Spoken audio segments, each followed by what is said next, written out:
Okay, in your IELTS writing, it's extremely important that your subjects agree with your verbs. But what does that mean? Does that mean that your subjects and verbs have the same opinion? Of course not. It means that your subjects and verbs match in terms of number and person. And that's what I'm going to teach you in today's lesson. How to make sure your subjects always match to your verbs. Are you ready? Let's go. So what I thought we'd do today is, rather than starting with me teaching and you learning, we would start by finding out what your current understanding of subject-verb agreement is. Don't worry if you don't even really know what subject-verb agreement is at this stage. That's not a problem. All I want you to do now is pause the video and have a look at the 5 sentences that will appear on the screen. I just want you to read the sentences and think, is this a good sentence or is this a bad sentence? Why don't you write your answers in the comments? If you do that, that's going to make sure that you're honest with yourself and your current understanding. So pause the video, off you go.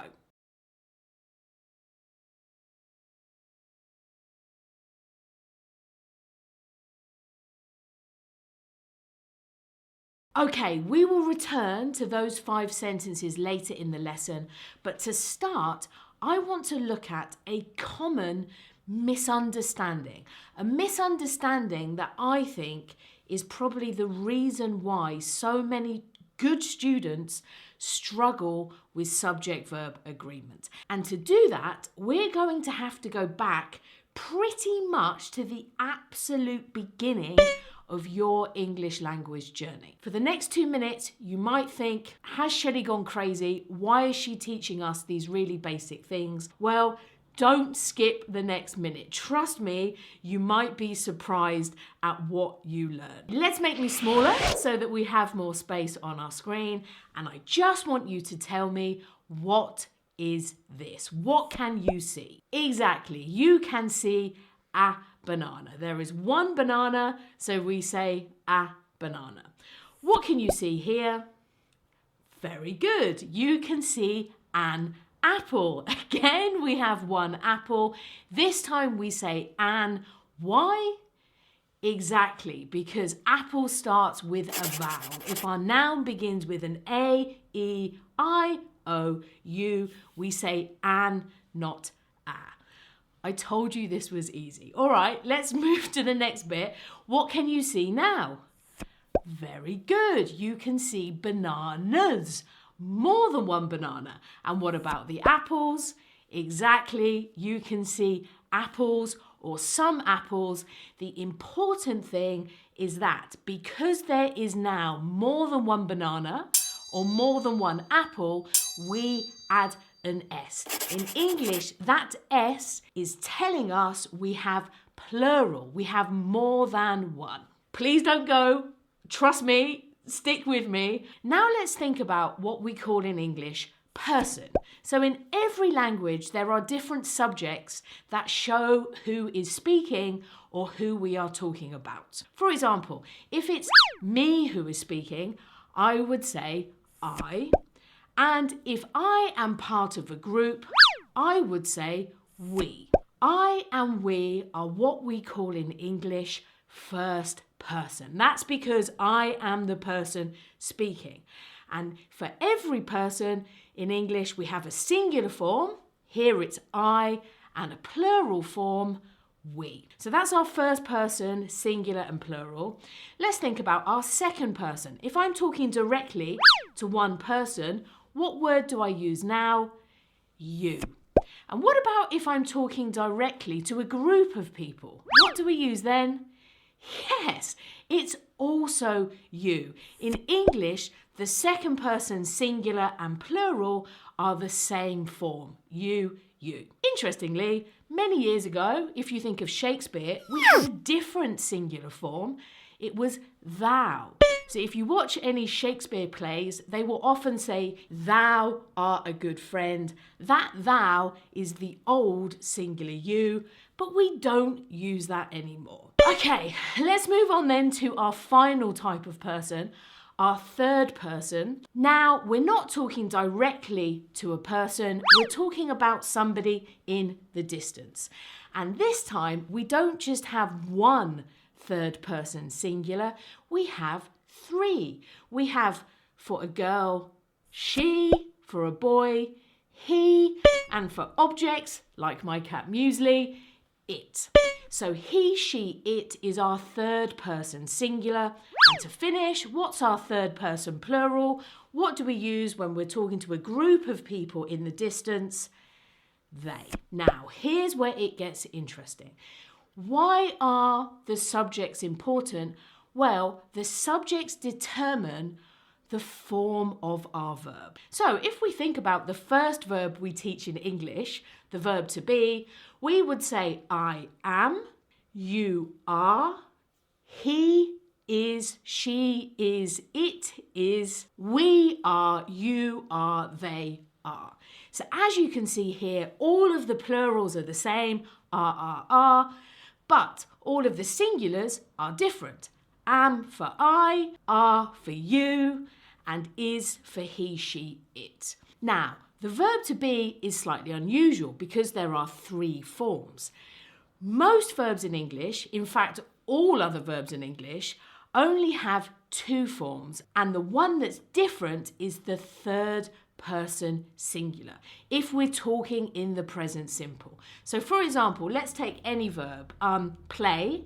We will say I play, we play, you play, they play, but he plays, she plays, it plays with an S. And this is the important thing, because in IELTS, although the subjects of our sentences aren't usually people, we do have subjects of sentences which are singular, so it, or plural, they. And what you need to remember is that for our verbs, the singular always has the S and the plural does not have the S. Is anybody's brain exploding at this point? I think it might be, because here we obviously have a massive contradiction. When we're talking about nouns, objects, things, we use an S to show plural. One table, many tables, S. But when we have verbs, we use the S to show singular. So here we say they play, but it plays. So this S is a bit strange. On a noun, it shows plural, but on a verb, it shows singular. And this is where my students get confused, because I often tell them, hey, you've got a singular subject, so you need a singular verb. And they say, well, I've got a singular verb, right? There's no S. And that's where I have to explain, on verbs, the S does not show plural, it shows singular. So that's really the most important basic lesson I'm going to teach you today. If you have a singular subject, that means you need a singular verb in the present simple, which is what we use for essays, and that means your verb must have an S. Let's move on then to the more complex part of the lesson, which is understanding when subjects of sentences are singular and when they are plural. Let's start though with something easy. Let's imagine that this is the sentence you have written in your essay. It is difficult to work and study at the same time. So, which verb do we need here? Is or are? Well, very simply, what is our subject? Our subject is it. Is it singular or plural? Of course, it's singular, so that means we need the singular verb is. It is difficult. All right, that was a very easy one. Let's go on then to probably another easy one as well. Many people today work or works remotely. Which verb would be correct here? Well, what's our subject? many people.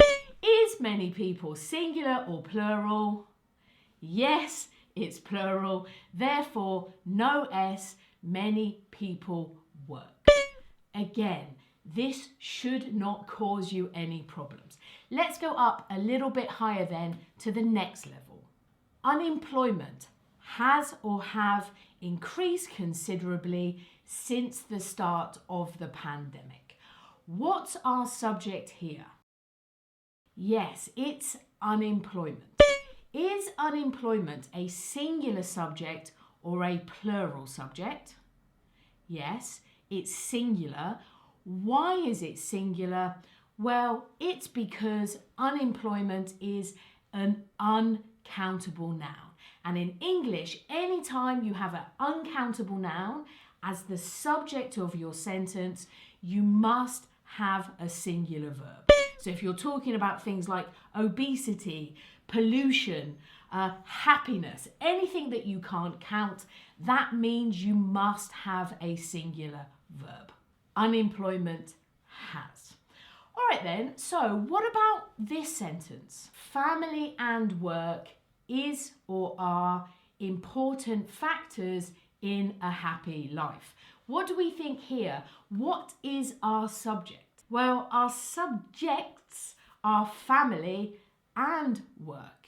So even though family and work are uncountable, because we have two, or what we call a compound subject, that means we need a plural verb. Family and work are important. So if you've got two uncountable nouns as subjects, if you've got any subject with and, so there are two, that means you will need a plural noun. Okay then, what about this one? What have we got now? Working with children is a difficult job.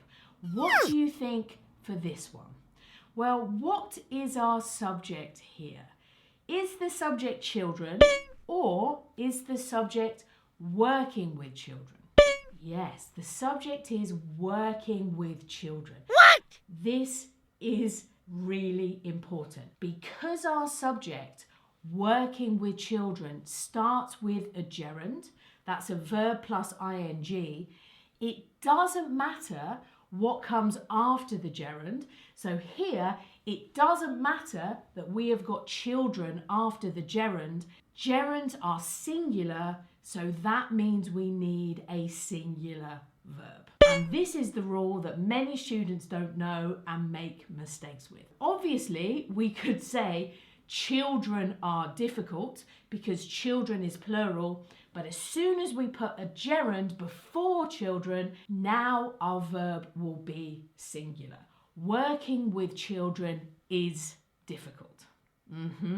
I know, English is crazy. I'm sorry, you just have to learn this rule. All right, let's move on then. Another one which I think is a little bit strange. Every student needs a good understanding of grammar to get a high score in the IELTS exam. What do we think about this subject? Every student.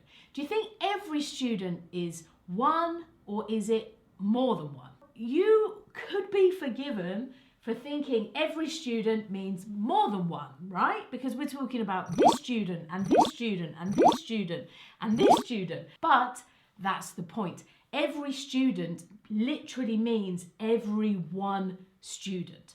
So that means every student is a singular subject and therefore we must have a singular verb. Every student needs a good understanding. Okay, let's keep going. We're almost at the end. What about this sentence? The cost of cars increase or increases every year. This is another one that students find difficult because we have the plural noun cars, but is that the subject? No, the subject is the cost of cars. And the cost, because cost is uncountable, is a singular subject. Therefore, if you start any sentence with the increase in or the lack of, anything where you've got the with a noun and of, you are going to need a singular verb. The cost of cars increases every year. As you can see, there are many more singular subjects than plural. That's why we need to be careful. Okay, let's have a look then at one final sentence. This sentence is a little bit different, okay, because we've got a starting clause. Many museums in London are free to enter. Then we have a comma and which, and then we have the choice which mean or which means everybody has equal access to culture. Let's think about this. What is the subject of our second clause? Well, it's a relative clause. That means the subject is which. Which always refers back to something else. So we need to think, what is the which referring to here? Is it referring to something singular or is it referring to something plural? Well, you tell me, what is the which referring to here? What means that everybody has equal access to culture? It's the whole of the first sentence. Most museums in London are free to enter. This is what we call a result relative clause. I've got a whole lesson about it in my IELTS grammar course, but very simply, these are relative clauses that give the result of a whole sentence. And because it's giving the result of one sentence, guess what? It means our verb must be singular, which means that. I know that this is quite high level grammar, but it's quite simple to remember. Just remember, if you're giving the result of a whole sentence, use a singular verb. Those are the rules. Why don't we bring back the 5 sentences that I gave you at the beginning of the lesson, and then we can quickly decide together which were good and which were bad. And hopefully now you will be able to do that without me. So let's look at the first one. What do you think now? Is this a good sentence or is it a bad sentence? I think it's a bad sentence. Why? Because our subject is the lack of. So even though we've got gyms, it doesn't matter. We still need to say the lack of available gyms in cities has led to people working out less. What about number 2? I think number 2 was maybe the easiest mistake to spot. That's because in the second clause, it says the brain tend to. Well, the brain is clearly singular because it says the brain one. Therefore, we need a singular verb. The brain tends to. Number 3 is our friend the gerund. This may be the one you got wrong. Actually, this was the only good sentence in the 5 sentences I gave you. On the one hand, playing computer games has harmful effects. I know we've got the plural games, but it doesn't matter because our sentence started with the gerund playing. Sentence number 4 also has a mistake because what is our subject here? It's communication. Again, it doesn't matter that we've got the plural text messages. We're talking about communication. Communication is uncountable. Therefore, communication through text messages is. And finally, what did we have? We had another result relative clause. What's the result of high housing prices? Which means that young people cannot get onto the property ladder. We use a singular verb means because it's the result of one sentence. How did you get on? If you got all of them correct from the beginning, that's fantastic. But more importantly, if you didn't understand some of the mistakes at the beginning and you do now, that's even better because that means this was a useful lesson. What have we learnt in this lesson? We have learnt that it's absolutely vital that your subjects and verbs agree in terms of number and person.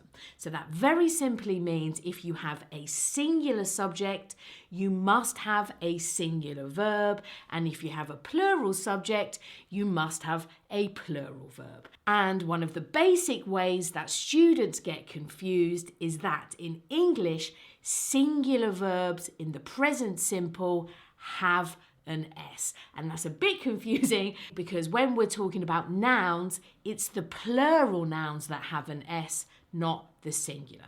But for our writing, what's important is just to remember singular subjects need a singular verb, and that means they need an S. As we saw today, many singular and plural subjects are quite obvious. If you've got the subject people, it's very clear that is a plural subject. But some subjects are not as clear. For example, if we have a sentence that starts with a gerund, it doesn't matter if there is a plural noun after the gerund, we still need a singular verb because gerunds are singular subjects. In the same way, if you start a sentence with every, so every student or everyone, that will also need a singular verb, and so will any result relative clause. If you're using which and then a sentence to give me a result, make sure your verb is singular. Which means, which results in. My advice would be check every sentence in your essay to make sure that the subjects match your verbs. Why not go back and look at some essays that you've written recently? Have a look at every sentence and just think, what's the subject here? Is it matching my verb? I think you'll be surprised how many mistakes you may have made. But if you can get subject verb agreement right, you are opening the door not just to a 7, but to an 8 or higher because you will have removed that systematic error. That's the end of our lesson. I hope you have found it useful. If you did, please hit like and remember to subscribe because there'll be a new lesson later this week. And most importantly, go now, do something enjoyable to reward yourself for working hard. I'm Shelly and this is my IELTS classroom. Hey, thanks so much for watching. If you found the content useful, please click like to help the channel and don't forget to subscribe for new lessons every Friday. Plus, you can find more expert content at www.myieltsclassroom.com.